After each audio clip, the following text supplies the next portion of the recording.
Hello vlog. Wow, it's been a long time since I've made a vlog and I'm going to put this one out. I filmed last week, but watching the footage back, I just was complaining so much and I was sitting in bad lighting, and while I know there's some of you out there who would not care, it pained me to watch it and listen to myself, and so I'm not going to make you do that. But hi, we are vlogging for the Readathon Rebellion, which this is a very clever board game readathon that was made by Mel at Melanor Reads. I will link her announcement video down below. The game board and everything is available, and it's so much fun to just kind of roll and not know what prompt you're going to get. So as of today, it is September the 20th, and I have only read 3 books this month. So we are having a little 48-hour readathon. I'm doing this with my patrons, but I'm vlogging it here so that we can get back on track and like get some books read. So I did 2 more rolls the other night. I will show you my rolls right here.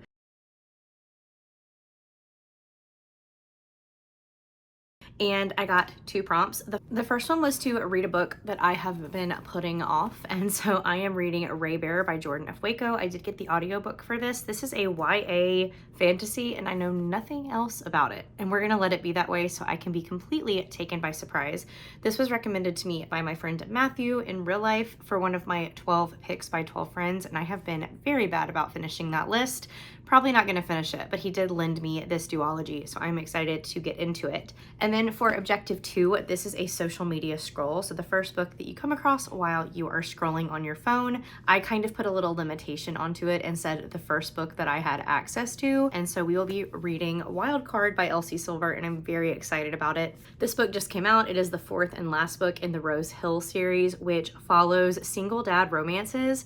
And this one is especially interesting because first of all, it's an age gap. Second of all, it is a ex-boyfriend's dad trope. I'm here for it. I'm here for it. So I've got that one on my Kindle, and I just want to get as much read as possible. Now, I made this little tracker for myself. Some of my patrons inspired me to put like all of my percentages read down here at the bottom, so we're doing that as well.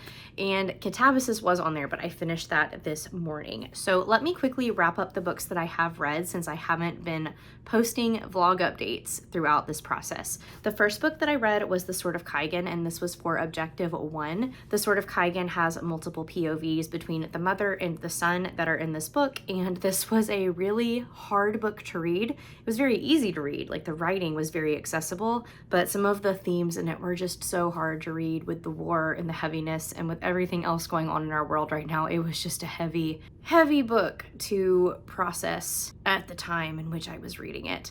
And then for my, this was a pet pick. I finished Wild and Wrangled, which I gave 5 stars. I've got my lovely Readathon Rebellion bookmark still in there, isn't it? See if it'll focus on it. Hello. It's so pretty. It's so pretty. But this was 5 stars. This is a second chance romance between Dusty and Cam, who were together when they were in high school. He leaves. She's about to get married to somebody else. Things don't work out, and he comes back. And just like we get flashbacks to their time in high school, when they first fell in love, when they had their falling out, and now getting back together. It was just precious, and this is my favorite of the Rebel Blue Ranch series so far. So I cannot wait for Lila Sage's new book that comes out at the end of this month. I will be devouring it the moment that it comes out. I'm so excited about it. It's called Soul Searching. And then I also had to read a green book for another prompt, and the only green book I had access to was Catabasis. So I finished that this morning. I read the last 11% while I was getting ready, and this book was very polarizing for me because I loved the first 70% of it. It was very high academics. It was very referential to Greek myths that I had learned, and philosophy and logic and rhetoric. It made me feel like I was in high school again. I went to a classical high school, and these things were subjects that we studied very heavily at my school. And so all of those references, I was like, wow, like I love how focused on academia we are. It's about 2 rival scholars who go to Cambridge to study magic, and when their professor is killed, they decide to go down to hell using all of the texts that have been provided about hell as their map, and they are seeking out their dead professor. And when they get there, they find out hell is structured very much like a university. And so we're going through all of these different levels of hell, and we're seeing how hell really is other people as they search for their professor. But then there was something that happened near the end of the book that just made my enjoyment go down. So I did end up rating Catabasis a 3.75. It was still a really good book, and I still enjoyed the majority of the book, but not my favorite R.F. Kuang. So now we are jumping into reading these two books while trying to get other things accomplished this weekend. I've been talking for a long time, but one final update is I have been in and out of the doctors over the last 3 weeks. My birthday was at the beginning of the month, and at that exact same time, I greatly injured my back. I went in and got a diagnosis of a sprained back, scoliosis, spinal stenosis, and bulging discs in 4 different areas of my back. So I have been going to physical therapy twice a week. I am on a pain medicine and I am on an anti-inflammatory, and I am not allowed to lift things, and I am not allowed to exercise other than 10-minute walks and doing my physical therapy exercises at home. So I feel very limited in what I am able to do right now, and that's frustrating. But during the initial week when I first went into the doctor and got my diagnosis, I was in excruciating pain, and I am now very, very, very behind on house chores. So I'm trying to get some things done over the course of the weekend since I'm at home and I don't have plans. Tomorrow I'll be going to my brother's house and taking care of my nephew for a little bit. He is about 20 pounds, so we're gonna see what all we can do without having to hold him too much, but I haven't seen him in a while and I'm excited to get to snuggle with my tripster. But yeah, it's like noon right now. The 48 hours started last night, so I need to make a dent in some of these books. Here is the progress as of this moment in time. 0%, 0%, and then we finish catabasis. Let's go. My very kind father brought me this pillow for my back pain, so this is where we're about to spend most of the day with our 2 books. And I mean, I'm not gonna lie, I'm very excited about being comfortable and cozy all day long. While technically this is a pregnancy pillow, I do have to say, as a non-pregnant person, this is the most comfortable thing I've ever experienced in my life, and I have been getting the best sleep, like undeniably so.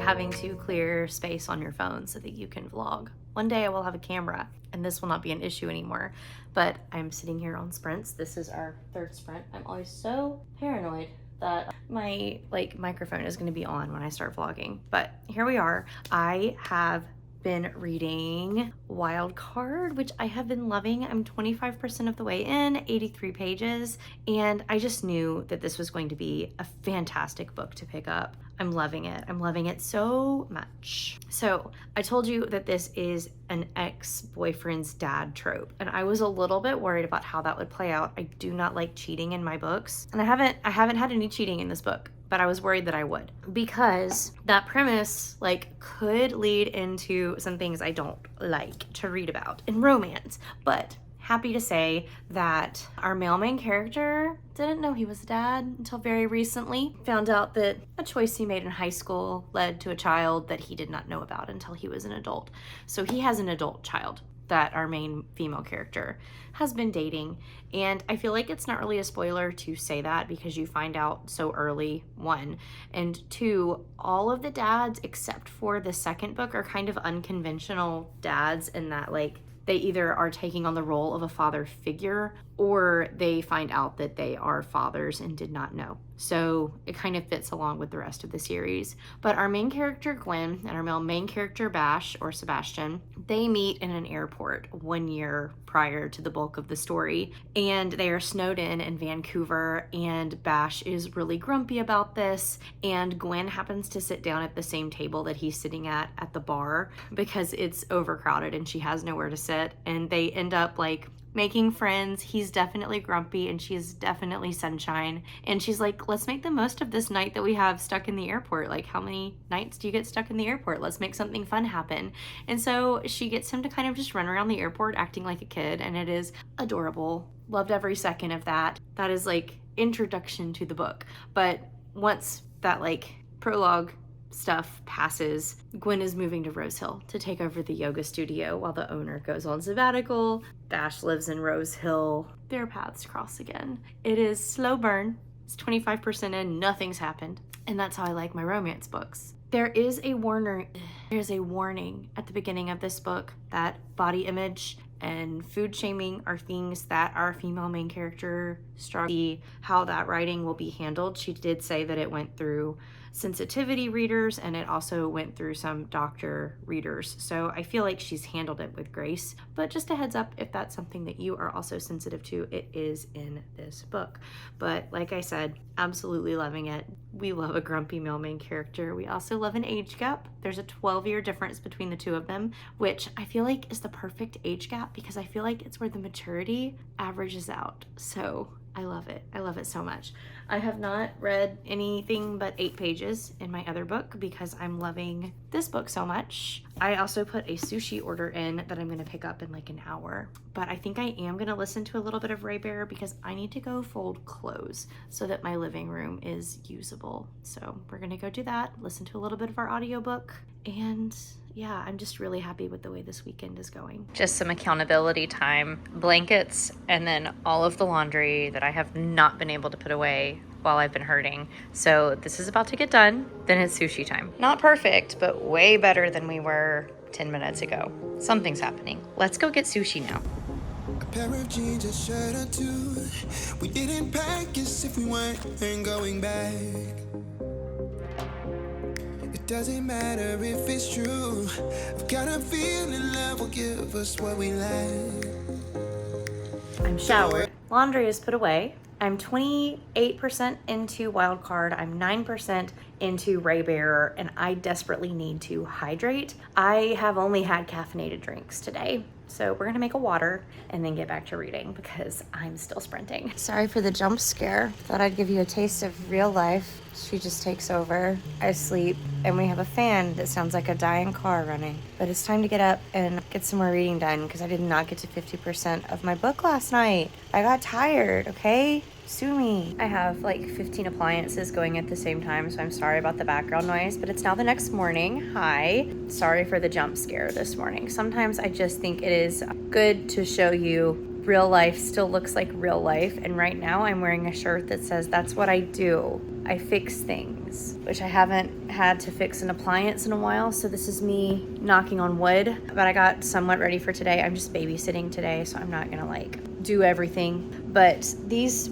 little Dutch braids have been my go-to hairstyle while I've been dealing with my back because they keep my hair out of my face, and I am very much like a feely person. If I feel like something is not where it's supposed to be, I feel off for the rest of the day. That could be a tag on my shirt. That could be like I'm wearing the wrong underwear and I feel a seam. I don't know, but this hair has definitely been helping. It might not be the cutest thing in the world, I don't know, but it gets it out of my face. I am 40% into my book and I have about 2 hours until I go babysit. So I'm gonna read for a little bit. I have got a baked potato in the air fryer. I'm making one for right now and then one for lunch tomorrow. So I will be stopping to eat lunch in like half an hour. But right now I got my pillow and I'm ready to make some progress in this book that I'm loving so freaking much.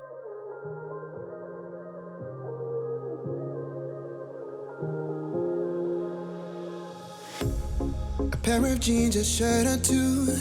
We didn't pack as if we weren't going back. It doesn't matter if it's true. I've got a feeling love will give us what we lack. The world is waiting up. The world is waiting half a step beyond our door. Yeah. And if it's not enough, I wanna see the stuff the world has got in store. I wanna take it all in, I'm falling. The cityscape by night, wanna catch in my photos. Where you go, every corner twice as bright. They'll be my treasures. This is quote reading with Heather. I bet they'd want to stay alive in a zombie apocalypse just so they could have more time together. What a way to say they're in love. What a way to say they're in love. I just got out of the shower. Excuse the crazy hair. I'm trying like curling my hair again with like curl products. I used to have super curly hair. I took a medicine long term that completely changed my hair texture, and I always try again thinking, this will be the time. This will be the time. Anyway, the 48-hour readathon is technically over because it is 7 p.m. on Sunday. However, I was a fool to think that I would read while babysitting. If I ever say, yeah, I'm gonna take my book with me while I go watch my nephew, remind me of this moment, because I didn't even take my Kindle out of the bag while I was there. I was there from 1 o'clock until about 5 o'clock, and we played a whole lot. My nephew is the most adorable child that ever existed on the face of the earth. We watched some Bluey. I changed like 7 diapers. That was the main thing. I changed so many diapers, and we had snacks, and I just like, all of my attention was on him, which is completely what it should be. I have one nephew, probably the only child that will be in my life consistently for the next rest of my life, you know? So I just wanted to be with him. So I am extending my 48-hour readathon, as well as some of my patrons, and we're about to do some Discord sprints because I'm still determined to finish Wild Card before my work week starts, and then I can take Ray Bear into the work week. I am about to start doing easy mode on the readathon board just because I'm not going to finish it if I don't roll 2 dice at a time. So there's the update. I changed the batteries in my little ghosties behind me, and it's making me so happy. The announcement video for Hello Weekend readathon went up today. Lexi once again put so much thought and effort and energy and like just kindness into creating this and bringing it to the community. So I'm excited for so many sprints with so many old and new friends over spooky season. Like, I'm itching to start it already. But September, I've got my blinders on. We are focused on finishing the Rebellion readathon as well. So a few more hours left. Let's see if we can finish Wild Card before midnight. Hello, friends. I look different. It's because I didn't fill my eyebrows in today, and I don't know how I feel about it, but I'm out of my favorite eyebrow pencil. It's the ColourPop eyebrow pencil. If I can't get that one, it's the e.l.f. pencil. They're both very cheap and very affordable. I just need to replace them because I feel like my face looks bald. But I'm here to update you on the results of the 48-hour readathon and my final thoughts on Wild Card, because I did finish it. I just didn't finish it in the 48 hours. We already extended it. It turned out to be like a 52-hour readathon or something like that. I think I read till 11 last night. We did Discord sprints. It was fantastic, but I only made it to 88% last night. So here's my finalized 48-hour readathon graphic. I am very proud of myself. I finished Catabasis, and then I can't remember how many pages Wild Card is, but usually Elsie Silver's romances teeter around the 400-ish pages mark. So I feel like I read a lot, and then that last 12% of Catabasis was a good chunk as well. So over the weekend, I did a lot of things. I got to hang out with my nephew, and I read a whole bunch. I was on sprints like all day on Saturday, and my back is feeling better.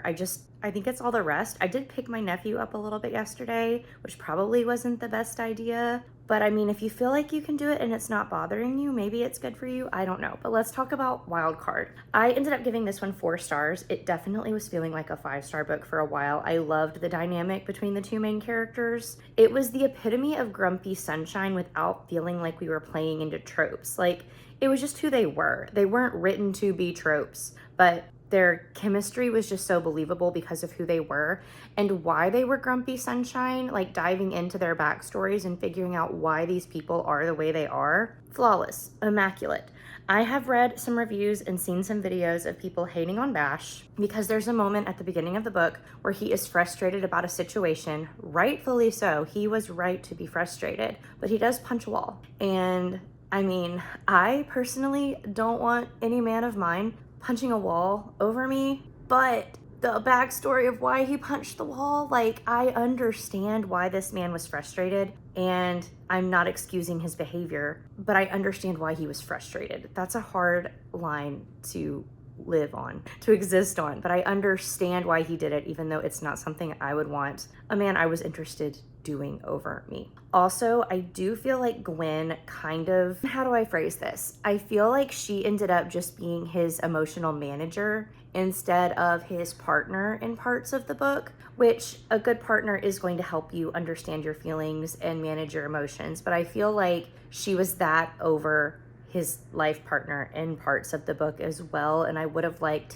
to see him grow a little bit more in some of those areas, because while she is very good at helping out with his emotional state, you can't make that what a person is for you, if that makes sense. But why did I give it 4 stars? There was a moment at the end of this book where our main female character, Gwen, bless her heart, she is such a good person. She is such a good person that she put herself into peril, as well as the lives of others, just to do one good thing for somebody. And it was really stupid. It was really stupid on her part. Again, I understand the character's motivations for doing the stupid thing, but it was really, really freaking dumb. All that said, the Rose Hill series, I would say at the end, is a 4.5 star series for me. I just think that her writing is better in this series than it was in Chestnut Springs, which I'm not done with Chestnut Springs yet. I still have 2 books to go there. But there were parts of me that